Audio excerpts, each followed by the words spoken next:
और इसको कैसे मैं चला रही हूँ। जब मेरे गुरु रामेश्वर जी बूढ़ा गांव में गए थे तो मुझे पहली मीटिंग आरसीएम की सुनी और समझी थी। इन्होंने बताया था कि हमारे प्रोडक्ट इतने स्वास्थ्यवर्धक हैं कि घर में बीमारी नहीं रहेगी। तो घर में इतने बीमार थे, मैंने क्यों किया, मैं ये बता रही हूँ कि आरसीएम क्यों करने का मजबूर हुई। 4 बीमारियों थी घर में, चारों लाइला बीमारी थी, कभी मेडिकल में इलाज होने वाला नहीं था। वो बीमारी हमारे घर से गायब हो चुकी है। मैं ज्यादा टाइम ना लेते हुए थोड़े शब्दों में बताती हूँ। मेरा नजला था और कब्ज की शिकायत थी, लेकिन मैं दुनिया मांगती थी, कभी मेरी शिकायत मिटी नहीं थी। तो मैंने क्या हेल्थ कार्ड, न्यूट्रीचार्ज और चिकन इतना लेती रहूंगी और ले भी रही हूँ। दूसरी बीमारी थी, पुत्र बधू थी 32 साल की, आज उसकी उम्र 34 साल है। माइग्रेन था, कई हजार रुपए एक महीने में लगा कर डॉक्टर जाते थे, लेकिन ये कहते थे या तो इसका लगवा लगेगा या वैसे ये इसकी नस फट सकती है। तो आंटी जी इसका इलाज दुनिया में नहीं है, आप इसका तकलीफ होते ही यहाँ बड़े डॉक्टर के उठा लिया करो। तो आज तक उसकी बीमारी बिल्कुल 1% भी नहीं है। माइग्रेन की 2.5 साल हो चुके हैं। और मैं तीसरी बीमारी बताना चाहती हूँ, होती थी उस टाइम पर 9 साल की, आज वो 11.5 साल की उम्र की है। उसका दिमागी बुखार था और इन्फेक्शन इतना था कि हमें बड़े बड़े डॉक्टरों का MRI, ECG और CT स्कैन सब करवा चुके थे, लेकिन लड़की पागल होने की अवस्था में आ चुकी थी। ले जाते थे, पागल को उठाकर ले जाते थे, लेकिन किट्स क्या डब्बे, न्यूट्रीचार्ज किट्स 2 डब्बे पिलाए थे, तीसरा डब्बा नहीं पिलाया। और चौथी बीमारी तो क्या है कि ऐसी दीक्षा ली कि बस मैं बताना नहीं चाहती, लेकिन बताती हूँ कि मेरे हस्बैंड है, उनकी उम्र 65 साल की हो चुकी है, दोनों कंधे डेड हो चुके थे उनके। तो डॉक्टर ने बोल दिया था, बाबा आप 60 साल से पार हो चुके हो और अब तो नए कंधे लगे हुए जैसे उठने लगते हैं, आपका इलाज दुनिया में कोई करने वाला नहीं है। लेकिन मैंने कहीं नहीं माने। कुछ टाइम के बाद मैंने कहा और जबरदस्ती खोल दिया उनके पास। मखाब खाओ, 1 महीना खाओ, लेकिन 10 में दिन रिजल्ट आया 50%। आज उन्होंने 3 डिग्री खा चुकी है और चौथी अपने आप ले आए हैं खत्म होते, और बोलते हैं कि जीऊंगा इतना गम और जन्म खाऊंगा। थैंक यू, धन्यवाद।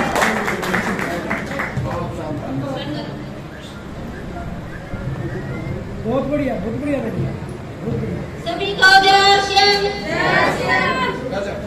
सबसे पहले तो मैं आशा जी का धन्यवाद करना चाहूंगी कि वो मुझे पहली बार मदीना में 7 महीने पहले एक मीटिंग हुई थी, वहाँ पर गुरुजी मनोज दीक्षित जी आए हुए थे। तो उन्होंने बोला था कि हमारा दुकान बदलने में जाता ही क्या है। तो मैंने उनके कहने से दुकान बदली और उसी दिन मैंने अपनी कॉलेज रनिंग लगाई और उसके बाद मैंने उसी महीने में डिस्प्ले वाल भी की। और डिस्प्ले वाल करने के बाद मैंने 100% सामान यूज किया। तो मेरे बहुत सारी घर में बीमारियां थी और मैं बहुत ही बीमार रहती थी। तो मैं ये सामान बदलने से बहुत ही अच्छी हो गई और मेरे माइग्रेन भी बहुत ज्यादा होता था। तो मैं न्यूट्रीचार्ज वूमेन खाने से बहुत ही अच्छी हो गई और सारे काम करती हूँ अब, और मेरी सारी दवाइयाँ भी बंद हो गई डॉक्टर की।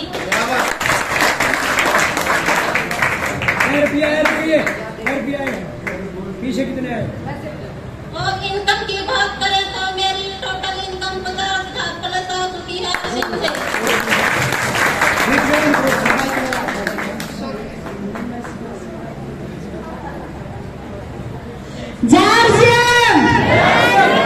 नमस्कार। टाइम सटा देंगे, ठीक है जी, कोई मिनट लूंगी। तो नमस्कार। मैं तो बड़ी अकाल लेनी है भाई, था ना लेनी होगी। यू तो बेटा ना जगह अकाल है, फिर ना तो दहेज की उसका मजा ना आंदा। मन तो खुद अपनी कमाई की लेनी है और वो भी आरसीएम की। चलते चलते कि हमारा ये आरसीएम बरसात में भी चले, जाड़े में भी चले, जितना मैंने टाइम टेबल बनाया है वो टाइम टेबल हमारा 60 महीने तक निरंतर चलता है। कर सकते हैं हम तो। शुरुआत में मेरा झोला टका ही रहता था, आज भी टका ही रहता और कहीं लेकिन 4 साल झोला मैंने नहीं उतारा। शमशान घाट में भी किसी के यहाँ जाते थे तो झोला टांग के जाते थे। क्यों? इसलिए जाते थे कि जलाने वाले कोई और, जलने वाला कोई और। हेलो, हमें तो बैठे रहना, बैठे रहने का। पूछेंगे दद्दा का हाल, तो दद्दा कहेंगे बहुत बढ़िया हाल। 2-3 बातें कहेंगे, आदमी बड़ा सीधा साधा था, चला गया। हेलो, ये तो करेंगे ना। चौथी बात हम कहेंगे, और बताओ आप काम क्या करते हो? कोई कुछ नहीं, खेती बाड़ी करते हैं। अरे गजब, इतनी बड़ी शानदार सूचना आ गई धीरे में कान में बताएंगे शमशान घाट में। आपको पता नहीं कि चाय पीने से खाते में पैसा आने लगा। कहेंगे ये कैसे? दिखा, उनका कार्ड दे दूंगा, उनका मोबाइल नंबर अपने जला जलो की जब घर जाएंगे किसी दिन पहुंचूंगा, उनको प्लान दे दूंगा। हेलो, बात समझ में आई? जब तक सब्जी खरीद रहे तब तक सब्जी वाला तौल रहा, उसको बोल रहे, उसको बता रहे आपको पता है सर नमक खाने से पैसा आने लगा। वो कहेगा कैसे? कानून बन गई, कार्ड निकालूंगा, दूंगा। सब्जी वाला रोज थोड़ा सब्जी बेचता, सवेरे प्रातः पहुंचूंगा, सब्जी वाले को प्लान दिखाऊंगा, आरसी ज्वाइन कराऊंगा। यानी निरंतरता की आदत तक पड़ेगी। सब्जी वाला ज्वाइन हो या न हो, शमशान घाट वाले से कोई ज्वाइन हो या न हो, लेकिन हमको क्या करना है? हमको क्या करना है? करती करती अभ्यास के जड़वती होती सुजान। हम तो सुजान बन जाएंगे, हमारी आदत पड़ जाएगी। आज आपको बताऊं, कोई ऐसा नहीं है इस बात के अंतर्गत, मैंने अपने को ठान लिया है कि सर रास्ते में मिल जाए और हम ठान लूं इसकी ज्वाइनिंग न हो जाए। ज्वाइनिंग करना पड़ेगा। ऐसी ज्वाइनिंग इस समय मैं करवा रहा हूं, प्रैक्टिस कर रहा हूं। जब उनको बाजार में सामान खरीदवा देता हूं, घर पहुंच जाते हैं, पड़ोसी उनका सामान कभी 2-4 दिन में देखने आता है और वो कहता है ये तो आरसीएम का सामान है। हम ऐसी भी ज्वाइनिंग करवा देता हूं साहब। ये निरंतरता से आएगा। कैसे?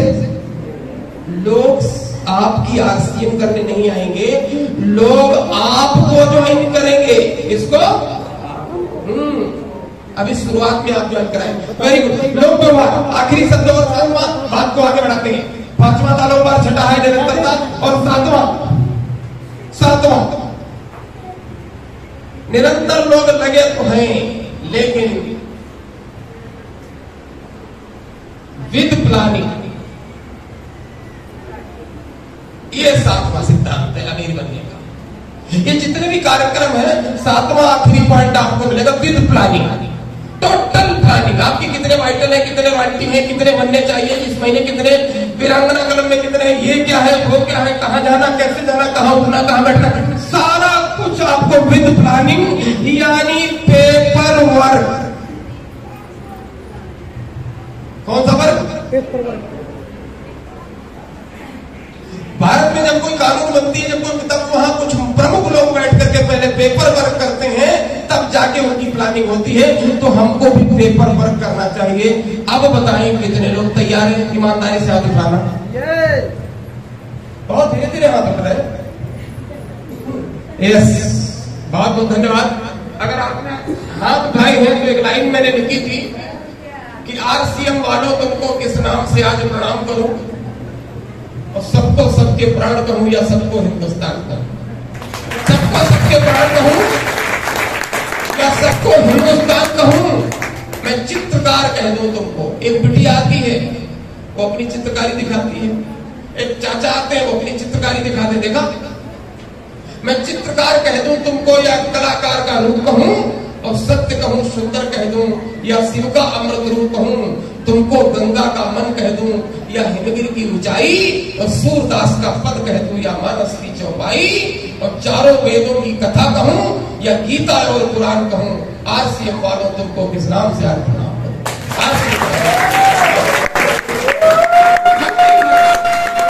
बड़ा अच्छा लगता है जब आपने वीर वीरांगनाओं को देखता हूं, लगता है मेरा नया भारत की संरचना क्या होने जा रही है। जरा सोच के देखो, जरा सोच के देखो, ये हिंदू जाएंगे, मुस्लिम जाएंगे, ईसाई जाएंगे, चौबे, ये वाजपेयी, सोच के देखो जरा। एक पुनः विशेष व्यक्ति हमारे बीच में आए हुए, तालियां पुनः हो जानी चाहिए। अभी 2 शब्द उनसे आशीर्वाद भी दिलाऊंगा। आरसीएम डिस्ट्रीब्यूटर है मेरे और बड़े अनन्य।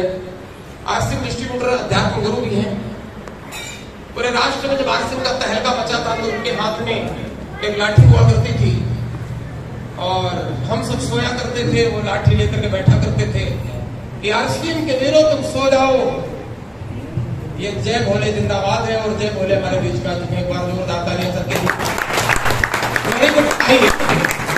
आइए काम की थोड़ी सी बात करता हूँ, कार्यक्रम को आगे बढ़ाता हूँ निरंतर। ये सब कैसे हो पाएगा? इस सब को होने के लिए बस एक काम हमें आपको बहुत महत्वपूर्ण आज कर लेना है, उसके बाद में यहां से जाना है। कर सकते हैं? कर सकते हैं? अभी सारे पॉइंट तो आपने लिख लिए, ये लिखने की बात नहीं, लेकिन ये मनन करने की बात है। ये सर दुनिया में बहुत सारे परिवर्तन हैं, लेकिन ये महापरिवर्तन है। कौन सा परिवर्तन है? ये महापरिवर्तन है। ये महापरिवर्तन युगों युगों बाद आते हैं जो आरसीएम आया है। ओके, आरसीएम में साबुन तेल मंजन ये बहाना है। क्लियर है? ये महापरिवर्तन है। इस महापरिवर्तन में ब्रह्मांड में कोई बचने वाला नहीं। कोई आज आएगा, कोई कल आएगा, कोई परसों आएगा, कोई नरसों आएगा। अभी जो रूस का युद्ध हुआ उसमें कोई बचा नहीं। हेलो, कोई बचा? वो विनाशकारी था, ये प्रभावकारी महापरिवर्तन है। पूरी दुनिया को समेटने जा रहा है। बस आपको इसमें क्या काम करना है? इसमें श्रीमान जी मुकेश कोठारी एक बात लिख देते हैं हथेली पर, ये 3 अक्षर वो हथेली पर लिख देते हैं, अपनी कामयाबी तक जाने के। इसका फुल फॉर्म क्या है? लगे रहो लगन से लगातार। क्या हुआ? कोठारी से जब कोई पूछा जाता तुमने अपना 285 करोड़ रुपए का जेट प्लेन खरीदा या जो भी हो, लोग इसमें पूरा प्रचार कर रहे हैं, या कोठारी जी से पूछो आपने इतना बड़ा बड़ा काम किया, सुरेंद्र बस से पूछो, जितनी महान हस्तियां इनसे पूछो, या श्रीमान रामेश्वर जी से पूछो आज ये 1.5-2 लाख रुपए महीने कैसे कमाने लगे, तो ये भी कहेंगे हम इसलिए कमाने लगे। किस लिए? हम लगातार लगे रहे। लेकिन कैसे? लगन से। ऐसी लागी लगन मेरा तो होगी मगन, ऐसी लागी लगन मेरा हो गई मगन। तो आप भी लगातार लगे रहो, लेकिन काहे से? लगन से। लगन एक ऐसी पूजा है जिसकी लगा लोगे लगन, हो जाओगे मगन और उस सिस्टम में आप महान बन जाओगे। कहने के तात्पर्य महापरिवर्तन है। अभी आपको पता होना चाहिए अगले महीने हमारे पास में टायल्स आ रहे हैं। हेलो, पेंट पुट्टी तो आई गई ना? देखी नहीं आपकी? देखी तो हाँ करो ना, आ गई। बताओ दुनिया वालों को आ गई यार, मेरे पास प्रीमियम पुट्टी आ गई, पेंट आ गई, अपने पंखे समय हमारे पास टायल्स आ रहे हैं। टायल्स के बाद में जितने भी और टायल्स के पिताजी है वो भी सब आएंगे। समझ में आ रही क्या कहना चाहता हूं? ये महापरिवर्तन है। ये वो महासमुद्र में है, प्रोडक्ट रूपी, ये डीएसएम रूपी महासमुद्र में समस्त मानव जीवन के प्रयोग होने वाले प्रोडक्ट रूपी नदियां, हल्दी, मिर्चा, धनिया, आटा, दाल, चावल, tractor, trolley, cultivator, thresher, tractor, सब कुछ इस सागर के अंदर आने वाला है। सब कुछ। अब जरा सोच के देखो, अब जरा सोच के देखो, कार्यक्रम समापन करने के लिए जा रहा हूं। सोच के देखो, मेरा नाम मनोज दीक्षित है, आम जिंदगी जी रहा था। मेरा डिस्ट्रीब्यूटर नंबर है 34901000। 0 खूटी सी चावड़ा ने हमको छवाल दे दिए थे नंबर में। 34901000 मेरा डिस्ट्रीब्यूटर नंबर है। मैंने हमारे साथ में लगभग 50,000 लोगों का नेटवर्क है। इसमें एक भी दोस्त नहीं है, एक भी रिश्तेदार नहीं है, एक भी जान पहचान का नहीं है। हेलो, जुगाड़ बता दिया? न कोई दोस्त है, न रिश्तेदार है, न जान पहचान। हम कहाँ अटकते हैं? दोस्त मना करता है तो हम खुद मुंह लटका कर घर में सो जाते हैं। हेलो, क्यों भाई सो जाते? मेरे साथ कोई नहीं है। भगवान करे आपके साथ ये कोई ज्वाइन न करे।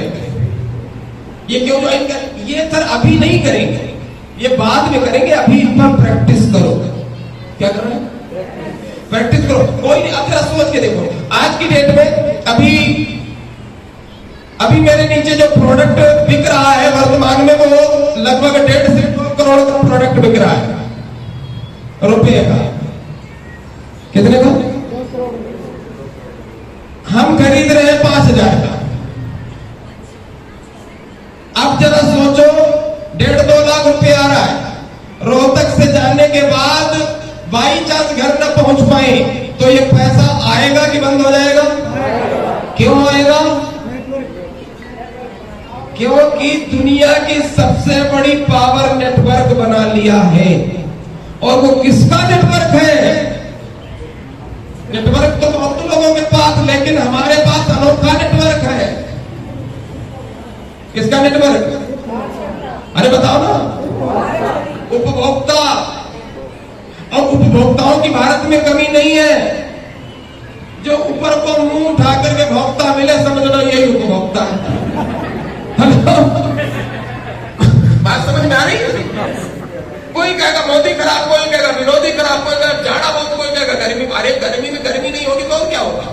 खाली भौंकी तो रहा है।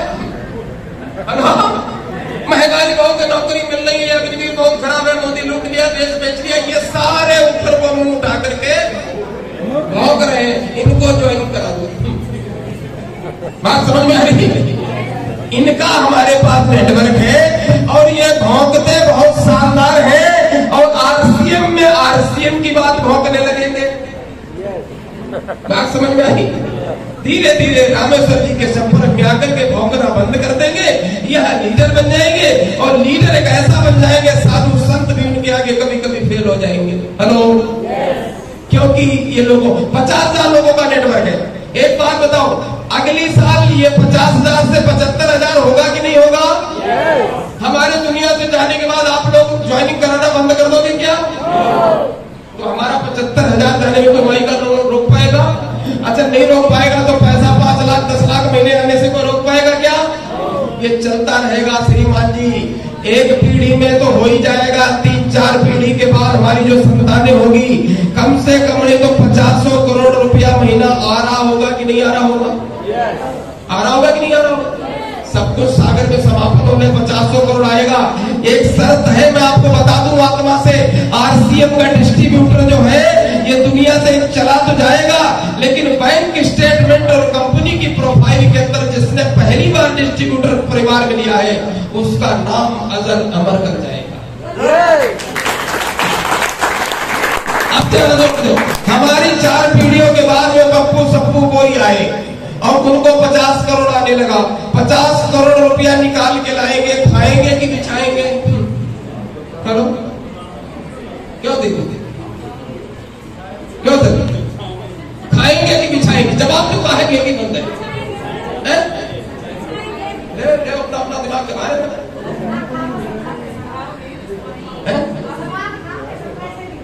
तो 50 लाख का क्या करोगे? खाओगे कि बिछाओगे? दो में से एक बात बताओ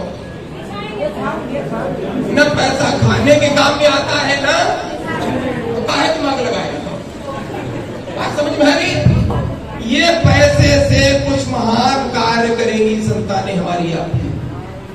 हेलो, लोग अपने पूर्वजों के नाम से महल बनवाते हैं, कोई दान देता है, कोई ये करता है, कोई वो करता है। श्रीमान जी, हमारे बच्चे जो है, हमने तो अपने बेटों से बोल दिया कि सर जाना सबको है, आरसीएम की कमाई इतनी बड़ी होगी कि तुम्हारी बिल्कुल नहीं हो सकती, लेकिन आने वाले समय में जिस रोड पर मेरा मकान है, जिस गांव में मैं पैदा हुआ हूँ, उस रोड पर 3 एकड़ जमीन खरीदना है तुमको हमारे जाने के बाद। क्योंकि जिंदगी में ही स्टार डायमंड ये सब हो जाऊंगा अलग बात है, लेकिन जाना तो सबको पड़ेगा। पड़ेगा पहली बात अपनी जिंदगी में ही ये सब, और अन्यथा बेटे से बोल दिया 3 एकड़ जमीन खरीद लेना, क्योंकि पैसा नहाने खाने बिछाने के काम में आता नहीं है। उसमें मेरी एक अष्टधातु की बढ़िया सी मूर्ति लगवा देना, मनोज दीक्षित का विराज आरसीएम बिजनेस। आज तेरे को कुछ नहीं चाहिए। ऐसा बच्चों से कहने का साहस 100% अगर मिल जाए तो पैसा आज का दिन रहेगा। अब कितने लोग तैयार? एक बार अपने लिए जोरदार तालियां। हमारे बीच में कुछ कार्यक्रम शेष है जिसमें कुछ अवार्ड है। सर को आग्रह करके मैंने बुलाया है, चलो आपको दिखाने के लिए। सर अभी मौन व्रत छोड़ा है, वर्षों मौन व्रत रहे हैं, वर्षों बोले ही नहीं। बहुत बड़ी इनकी मिठाई की इंडस्ट्री है, बहुत दूर दूर तक इनका वो सफर है, पैसे लाख की कोई कमी नहीं, गाड़ी घोड़ा मुलाकात सब है। लेकिन आरसीएम का जहां नाम आता है वहां इनका ब्लड भी चढ़वा दो तो कहेंगे सब निकाल लो। आज भी ऐसे नाम से करता है। अभी सर ने बोलना शुरू किया है, मुझे इतनी खुशी हुई कि हमने के भोले बाबा बोलने लगे हैं, अपने नैन खोलने लगे हैं।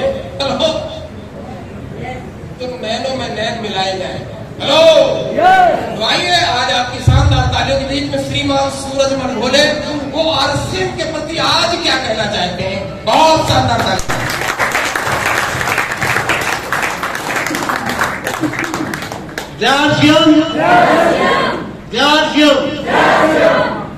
अपने दुखों में रोने वाले मुस्कुराना सीख ले, औरों के दुख दर्द में आंसू बहाना सीख ले।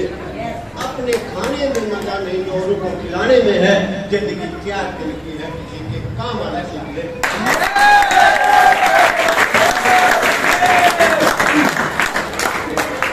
मैं अपने प्रैक्टिकल अनुभव की बात बताता हूँ। आदमी 100 से करीब होता है, 100 से नहीं होता। गरीब पैदा होना गुनाह नहीं है, गरीब मरना गुनाह है।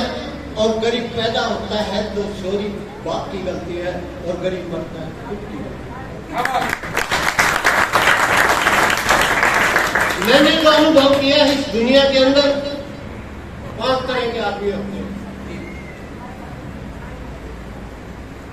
उनका व्यवहार कैसा होता है, उनका पहचान कैसा होता है, उसको पहचान कैसी होती है, मैं आपको प्रैक्टिकल में बता देता हूँ। एक होता है सबसे गरीब आदमी, एक होता है गरीब आदमी, एक मिडिल कैटेगरी का, एक अमीर आदमी, एक सबसे अमीर आदमी। ये मैंने पहले कह दिया कि सबसे आदमी अमीर होता है, सबसे गरीब होता है। सबसे गरीब आदमी पहचान क्या होती है? वो बाबा 2 रुपया दे दो, 2 की जगह उसको 5 को दे दो, बड़े खुश होगा और आपको इतना आशीर्वाद दे देगा, तेरा बेटा जी हो, पोता जी हो। अब उन्हें कोई नहीं कर ले, 20,000 बोल तो बात है। गरीब आदमी पहचान क्या होती है? उसको कितनी अच्छी बात बता लेना। वो एक का बात का वो तुम्हें बनी है, मैंने कहा इतना हतम नहीं दे दिया। मिडिल कैटेगरी में नौकरी पैसा आता है, चाहे वो डीसी हो। अमीर आदमी पहचान क्या होती है? अपने लाखों रुपए कमाने लग जाता है, अपने बच्चों की अच्छी परवरिश करता है और दान दक्षिणा देने की सोच बन जाती है। और सबसे अमीर आदमी वो होता है जो योजना बना के काम करता है, और इनने मनोज जी ने योजना बना के काम किया।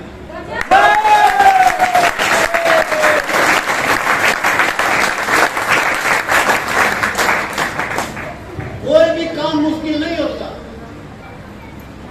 आपको दिमाग दे रखी है, आपका घर के बारे में आप जानते हो, आपके पास क्या है क्या नहीं है वो भी आप जानते हो। उस हिसाब से अपनी लिस्ट निकालो, उस हिसाब से अपनी योजना बनाओ, और सुबह 8 बजे से परमात्मा की नौकरी के निकलो। आपके लिए नहीं, दूसरों के लिए। मैंने दूसरे आदमी कितने सक्सेस करने हैं। आज की तरफ देखोगे तो ये बिजनेस नहीं चलेगा, बेशक अपने गरीब व्यक्तियों को जरूरी नहीं। जब तक दूसरा की नहीं सोचोगे इतने कामयाब नहीं हो सकते। मैं ज्यादा टाइम ना लेते हुए मैं एक बात कह देता हूं, परमात्मा ये कहता है तू वो काम करता है जो तू चाहता है, और मिलता वो है जो मैं चाहता हूं। काम करना जरूर वो कर दे, काम करना